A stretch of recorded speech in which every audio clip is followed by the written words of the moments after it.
part 2. Didn't anticipate the part 1. My intention was just to try to read this scribble that Spirit poured through me on so many different things, but yet are all related because the whole point of it all is oneness, right? That there is no separation. That is God level presence. That is moment, the moment. That the only thing there is the moment. And when you're truly aligned and truly tapped in, that's when you realize that everything is one. That is alignment. You know, connection is still two things coming together, but alignment is oneness.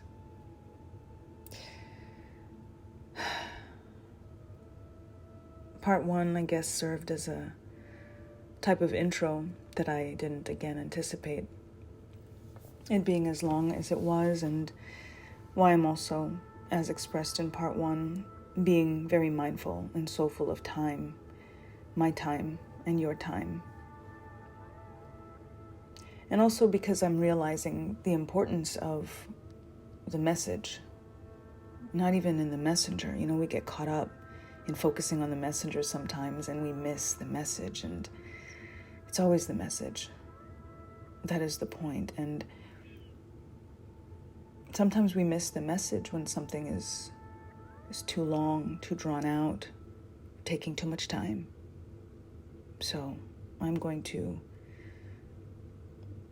prioritize ensuring that I try not to take up too much of your time, or at least make it easier for you to experience it in doses at your own pace.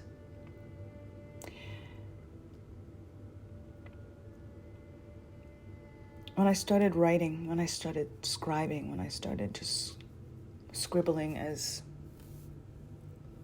Spirit poured through in that a moment of oneness, I was thinking about just everything that's going on right now, like life and the world and humanity, lack of humanity, the good, the bad, the ugly. And all of those things are relative, you know. What is good, what is bad, what is relative. But they're words with definitions, and all we have sometimes is language to communicate. So I'll do my best and hope to not get caught up in semantics or inspire anyone to get caught up in semantics. But it's going to be what it already is. And so much that I'm observing right now in regards to what is surrounded by media and images and what we're being inundated with. And how much power it has over our psyche and our spirits, our souls, our emotions, our energy in motion. The source that we manifest from, that we literally create our lives and our destiny from. It's being controlled. Like, it just is. And this is not about conspiracy theories or any theories at all. It's just what I'm seeing. And when I take a step back from it, ironically, I see it so much clearer. Especially when I return, especially when I do it in doses, and then I just see what is inundated. Like what is like force-fed. And more so than about the story per se, or the headline, or the image, it's the energy, it's the feeling, it's the sentiment, it's the conditioning, it's the agenda.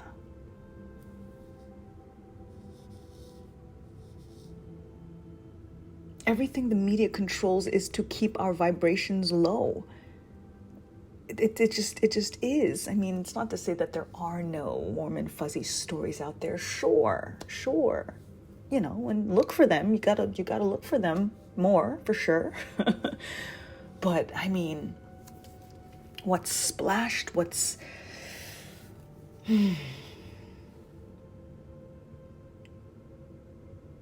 prevalent. It's all to keep our vibrations low and to cause our subconscious minds to create separation, fragmentation, fear, segregation, anger, hostility, instability, confusion, distress, duress, doubt, and most of all, a lack of faith and hope and belief and love and peace, surrender, forgiveness, happiness, acceptance, gratitude, and that sense, that awareness of oneness. The awareness of oneness. Like, that's a whole book title. Is there a book called The Awareness of Oneness? Because that's it right there. You just have to be aware of it. Awareness is like alignment. You're in it. It's not just something that you know or that's floating around, or it's like absorbing it. The awareness of oneness. Like Lauryn Hill sang, it could all be so simple, but we'd rather make it hard. We do. Because if it feels good, it's good. And if it feels bad, it's bad. It's very simple. And gratefully, I'm so grateful that we have our emotions like that on point, that triggered and triggering, that right away our emotions tell us if something feels good or if it feels bad.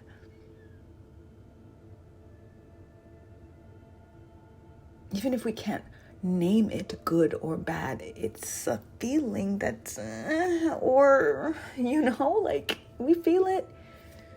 You feel it. That's that intuition, that's the gut, whatever you want to call it.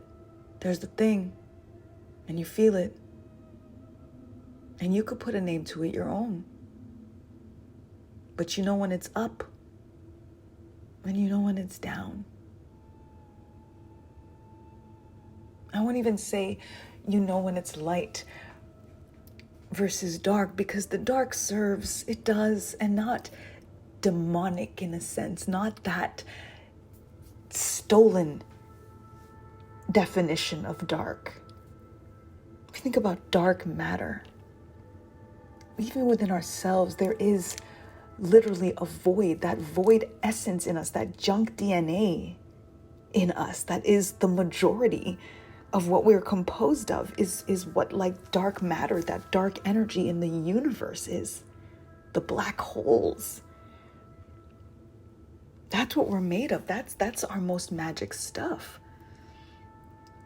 So it's not as simple as just saying like dark is bad, or even what is bad. But whatever your words are, your terms are, your definitions are for what is high vibes versus what is low vibes, just focus on the high and be mindful and soulful in regards to where you're lending your energy, because that's where you're manifesting from. And if you feel good, you manifest good, and if you feel bad, you manifest bad. That's the math. That's why it is that simple. And why all of the things we're inundated with create all of this confusion and doubt, to make us question that simplicity, make us question ourselves and our intuitions and our gut, so that even though we feel like something's good or bad, we wonder, is it though? We always know. Part 3 coming up. Ashe.